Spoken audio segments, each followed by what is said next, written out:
大家好，我是 Klaus。对中国人来讲，台湾问题真的是太敏感了，吵架是难免的，甚至因为这个问题都能大打出手。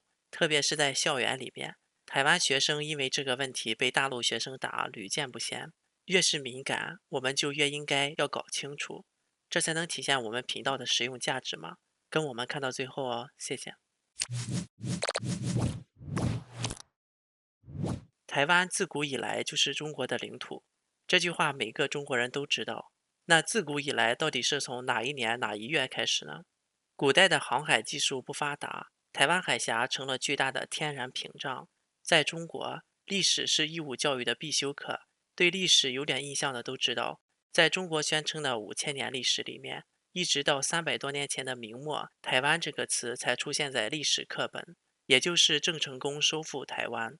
郑成功收复台湾这个词是中国历史课本的专用词。其实“收复”这个词并不准确，收复的意思是指拿回原本属于自己的东西。在郑成功攻台之前，台湾跟郑家没有关系。郑成功在大陆抵抗清军不利，才被迫到台湾落脚。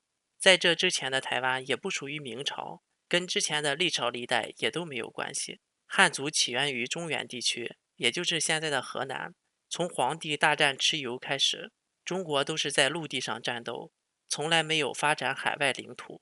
所以在郑成功之前的中国政权没有涉足台湾，而且台湾还和朝鲜等中国陆地上接壤的小国不一样。朝鲜在这之前虽然不直属于中国，但是一直有对中国纳贡称臣，而台湾一直都是部落文明，没有形成统一的政权。到17世纪末的明末，台湾原住居民还是有说11种不同语言的部落组成，再加上台湾海峡的阻挡，也就一直没能和大陆的政权有过从属关系。直到公元1662年，郑成功才在台湾建立了第一个汉人政权。也就是说，如果台湾自古以来就属于中国，那这个自古以来也就是300多年前的事。所以从历史上看，与其说台湾是中国不可分割的一部分，倒不如说朝鲜、韩国、越南、蒙古、哈萨克斯坦、俄罗斯远东地区等等这些地方属于中国更有说服力，因为他们跟中国交流的历史更悠久，而且更是跟中国有过直接或者间接的从属关系。中国大陆把郑成功收复台湾定义为民族英雄，这也不是很确切，因为在这之前的台湾原住居民并不属于起源于中原的中华民族。考古学上普遍认为，台湾的原住民族起源于南亚的海岛，在人种上属于马来人，语言上属于南岛语系。所以在当时，严格意义上讲，郑成功并不是收复台湾，而是占领或者抢夺，从荷兰人的手里。清军入关之后，郑成功一直是南明反清最强势力之一，被明朝皇帝封王。所以明朝灭亡之后，也就是永历帝朱由榔在郑成功占领台湾的同年，公元1662年被杀之后，郑氏家族在台湾的政权依然供奉明朝，继承明朝年号，使用永历纪年。也就是说，这段时间台湾属于大明的领土，直到1683年永历37年，清军攻台，郑成功的孙子郑克爽投降，台湾才正式纳入中国的中原王朝版图。所以说，中国历史书上用"收复"这个词的政治用意就非常明显。现在的台湾是中华民国的领土，台湾的官方名称就是中华民国，护照也是中华民国护照。49年建立的中华人民共和国政权从来就没有涉足过台湾。当然，除了有些共产党员去过台湾旅游之外，就算从1921年共产党建党开始算起，共产党跟台湾也是没有任何关系的。历史总是惊人的相似。如果说在清军攻台之前，清朝人说台湾自古以来就是我大清的领土，那台湾人肯定是当笑话来听。你大清从长白山发迹，虽然占领了大明的大部分江山，但你从来没有来过台湾，你有什么资格说台湾自古以来就是你的？现在的中国人说台湾是中华人民共和国的领土，这不是一样的道理吗？你共产党从延安发迹，虽然占领了中华民国大部分领土，但你也是从来没有涉足过台湾。你说台湾是你的，那不是笑话吗？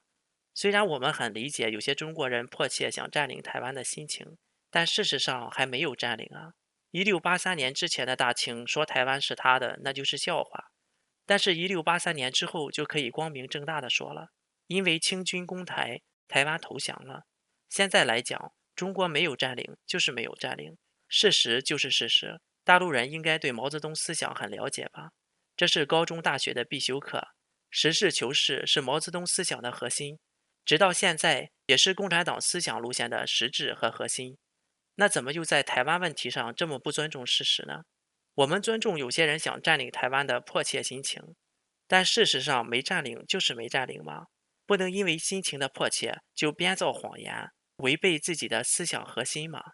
在台湾的所属问题上，就是中华人民共和国占领了中华民国的大部分领土，但只剩下台湾、金门、澎湖列岛还在中华民国手里。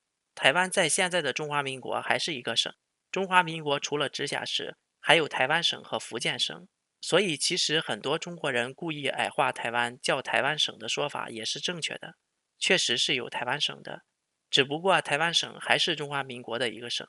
我以前跟小粉红在台湾问题上吵架的时候，喜欢用一个更形象的说法：台湾问题就是你把人家中华民国的领土都抢了过来，说是你的也就罢了，没抢过来的也说是你的，就不成立了吧？